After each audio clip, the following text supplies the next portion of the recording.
श्री स्वामी समर्थ. स्वागत आहे तुम्हा सर्वांचं आपल्या कथानंदमध्ये. तर आज आपण हिरण्यगर्भ या ग्रंथातील 21वी कथा ऐकणार आहोत. तर कथेचं नाव आहे नारायण यतीच्या मनातील द्वैत भाव. कुंभकोणम दक्षिणेतील एक प्रसिद्ध आध्यात्मिक स्थान इसवी सन 1800 सुरू होते.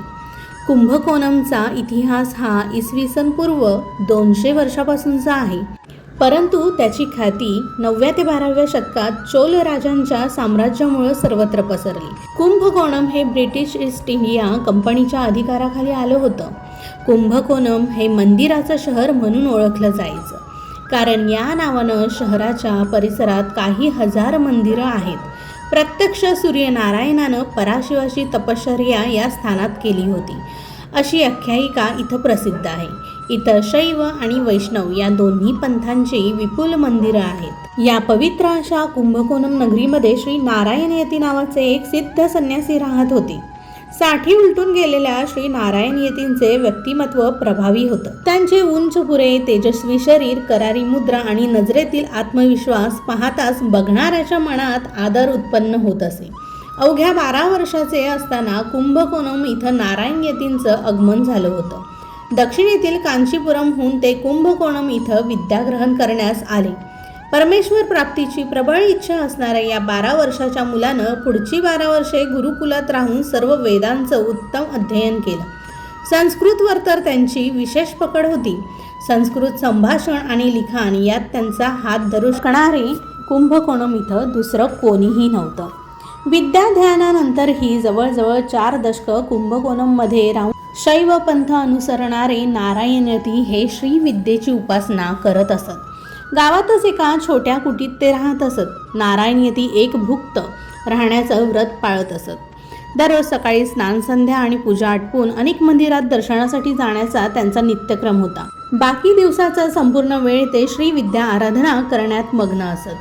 श्री विद्या उपासना ही गुरूंकडून विधिवत दीक्षा घेऊन शिकल्यास त्याचा सर्वोच्च लाभ होतो. त्यामुळे साधकाच्या आयुष्यात समतोल राहतो. हे त्या विद्येचं विशेष आहे. आत्मानुभव प्राप्त करून देणारी ही विद्या धर्म, अर्थ, काम आणि मोक्ष या 4ही पुरुषार्थाची प्राप्ती साधकास करून देते. अत्यंत निरीच्छ असणारे संन्यस्त नारायण यती ही उपासना अत्यंत भक्तिपूर्वक करत असत. त्यांच्या पूजाघरात देवीचं प्रतीक असलेलं एक मोठं महामेरू श्रीयंत्र होतं. महामेरू श्रीयंत्र म्हणजे श्रीयंत्राचे त्रिमिती रूप आहे. रोज पूजेच्या वेळी ललिता सहस्त्रनामाचा पाठ करून श्रीनारायण यती त्या मेरुयंत्रावर कुंकुमार्चन करत असत. वर्षानुवर्षे केलेल्या या उपासनेमुळे त्यांची कुटी अतिशय पवित्र आणि दिव्य स्पंदनांनी भारलेली असायची. संध्याकाळी त्यांच्या कुटीत पाठशाला भरत असे. काही निवडक विद्यार्थ्यांना ते श्री विद्या उपासना शिकवत असत. एकदा शिवरात्रीच्या दिवशी नारायण यतींनी महारुद्रपाठ करण्याचं ठरवलं. सर्व विद्यार्थी तयारीस लागले. सायंकाळी 6, रात्री 9, मध्यरात्री 12, पहाटे 3 व सकाळी 6 वाजता अशा क्रमानं रुद्रपाठ करण्याचं ठरवलं. नारायण यतींनी सर्व विद्यार्थ्यांना पराशिवाच्या रुद्र स्वाहाकारासाठी भरपूर बिल्वपत्रे आणण्यास सांगितली होती. शिवरात्रीच्या दिवशी संध्याकाळी सर्वजण महारुद्रपाठ करण्यासाठी जमले. पराशिवाची पूजा सुरू झाली. पूजा करतेवेळी बिल्वपत्रांचे शिवाच्या पिंडीवर अर्चन होत होतं. एक आवर्तन पुरं झालं. शिवपिंडीवर बिल्वपत्रांचा ढीग जमा झाला होता. पुढील पूजेच्या आवर्तनास सुरुवात करण्यापूर्वी नारायण यतींनी शिवपिंडीवर आधी अर्चन केली. बिल्वपत्रे काढण्यास सुरुवात केली तेव्हा त्यांच्या असं लक्षात आलं की ती सर्व बिल्वपत्रे नसून तुलसी दले होती. नारायण यती स्तंभित झाले. विद्यार्थीही हा प्रकार पाहून भांबावले होते. दुसऱ्या, तिसऱ्या, चौथ्या व सकाळी 6 वाजताच्या 5व्या अर्चनेनंतरही असंच घडलं. बिल्वपत्रांची तुलसी दले कशी काय होतात, आश्चर्य आहे. असे अघटित घडल्यानं नारायण यती विचारात पडले की आपलं काही चुकलं का. त्यांनी आपले कान पकडले, हात जोडून पराशिवाची माफी मागितली. या घटनेनंतर काही दिवस उलटून गेले. हरिहराची एकात्मता माहीत होती. त्याचा अभ्यासही केला होता. तरीही शैव पंथ अनुसरणाऱ्या नारायण यतींना रुद्रपाठाच्या वेळी बिल्वपत्रांची तुलसी दले झाल्याचे मनाला टोचत होते. आपली पूजा आणि भक्ती अपुरी पडत आहे का, आपलं मन स्थिर नाही आहे का, या विचारानं त्यांना उदास आणि बैचैन वाटू लागलं. त्यांचं नित्यक्रमातही मन लागेना. आपण शैव पंथांपासून ढळलो आहोत का. त्यामुळं तर शिवाने आपल्याला हा संकेत दिला असेल का? या विचारानं त्यांना अन्नपाणी गोड लागेना, झोप लागेना, कामात लक्ष लागेना, पाठशाळेतील विद्यार्थ्यांना शिकवणं देखील त्यांना व्यर्थ वाटू लागलं. विद्यार्थ्यांना देखील त्यांची अवस्था पाहून विस्मय वाटला. इतरांशी बोलताना, दैनंदिन व्यवहार करतानाही ते सैरभैर झालेले असत. उपासना आणि भक्तीत रंगलेल्या नारायण यतींची अगदी दयनीय अवस्था झाली. अत्यंत आदरणीय अशा नारायण यतींना दयनीय अवस्थेत पाहून लोकही अचंबित झाले. नारायण यतींना तर दिवस जाता जात नव्हते.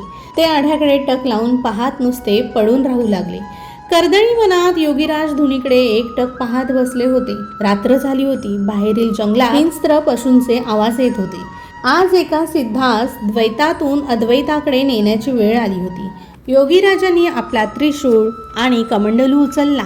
अंधारा रात्री योगीराज गुहेबाहेर पडले आणि झपाझप चालू लागले. मध्यरात्र झाली होती. आजही नारायण यतींच्या मनात विचारांचे काहूर सुरूच होते. त्यामुळे त्यांना झोप लागली नव्हती. अचानक खडावांचा आवाज करत कोणीतरी आपल्या कुटीबाहेर थांबल्याचा त्यांना भास झाला. नारायण यतींनी कुटीचा दरवाजा उघडला. चंद्राच्या मंद प्रकाशात कुटीबाहेर दरवाजात त्रिशूळ आणि कमंडलूधारी योगीराज उभे होते. नारायण यती चपापले. अशा मध्यरात्री दरवाजात उभ्या त्या तेजपुंज योगीराजांकडे ते पाहू लागले. त्यांचे दोन्ही हात आपोआपच जोडले गेले. योगीराज कुटीत येऊन बसले. नारायण यतींनी योगीराजांना विचारलं, आपण कोण आहात? आपले कोठून येणे झाले? योगीराजांनी आपलं नाव अद्वैतानंद असं सांगितलं. आपण बरेच दुरून आलो आहोत असेही सांगितलं. योगीराज नारायण यतीस म्हणाले, तुझ्याकडे पराशिवाच्या रुद्र स्वाहाकाराच्या पूजेच्या वेळी झालेल्या घटनेबद्दल तुझ्या मनात शंका आहे ना? त्या शंकेचं निरसन करण्यासाठीच मी आज इथं आलो आहे. नारायण यती हे ऐकून चपापले. त्यांना आश्चर्यही वाटलं. या अनोळखी योगीराजांना आपल्या मनाची घालमेल कशी बरं कळली? ही कोणीतरी असामान्य व्यक्ती असली पाहिजे असं त्यांना वाटलं. योगीराज नारायण यतीस पुढं म्हणाले, जास्त वेळ नाही माझ्याकडे. सकाळ व्हायच्या आत आपणास इथं परतलं पाहिजे. चल आता आपण दोघं निघू. नारायण यतींना तर काहीच उमजत नव्हतं. आपणास कुठं जायचं आहे? आता रात्री हा बाबा आपल्याला नेणार तरी कुठं? जास्त वेळ नाही खरे, पण कशासाठी? काळ तर आला नाही ना? असे एक ना दोन अनेक विचार आणि प्रश्न यामुळं ते हवालदिल झाले. पण आपले योगीराज कुठले स्वस्थ बसायला? योगीराजांनी त्रिशूळ उचलला आणि कुटीबाहेर पडून झपाझप चालण्यास सुरुवात केली. नारायण यतींना तर त्यांच्या पाठोपाठ जणू धावायलाच लागत होतं. आता ते दोघेजण कुंभकोणमच्या वेशीबाहेर आले होते. दाट जंगलांचा भाग सुरू झाला होता. सगळीकडे अंधार पसरला होता. थोडे दूर गेल्यावर त्या जंगलात काहीच दिसत नव्हते.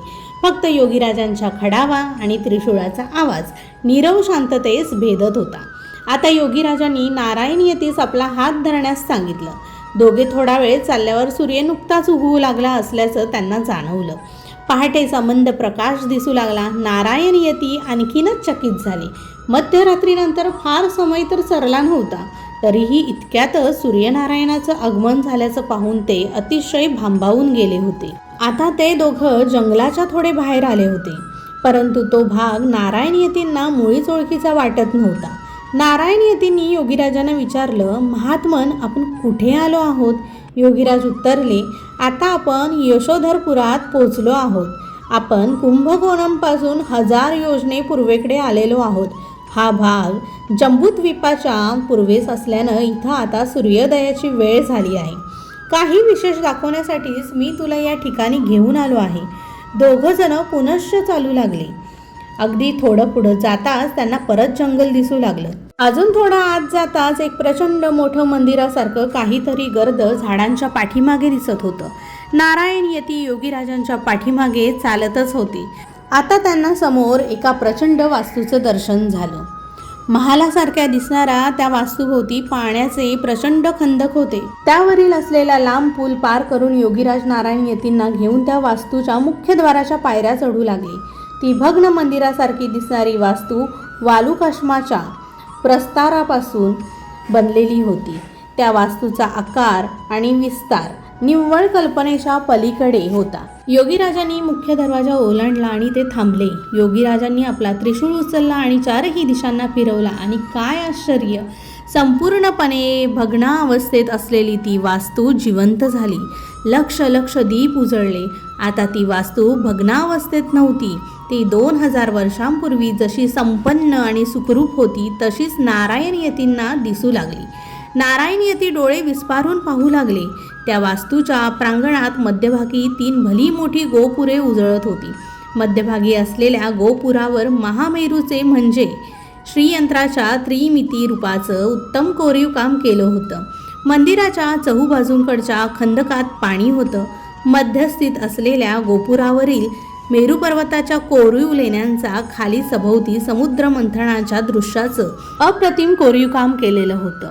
योगीराज नारायण यतींना घेऊन कंबोडियामधील सियामरीपच्या उत्तरेकडे असलेल्या पृथ्वीवरील सर्वात मोठ्या वराह विष्णू लोक मंदिरात पोहोचले होते, ज्याला सध्या अंकोर वाट असं म्हणतात.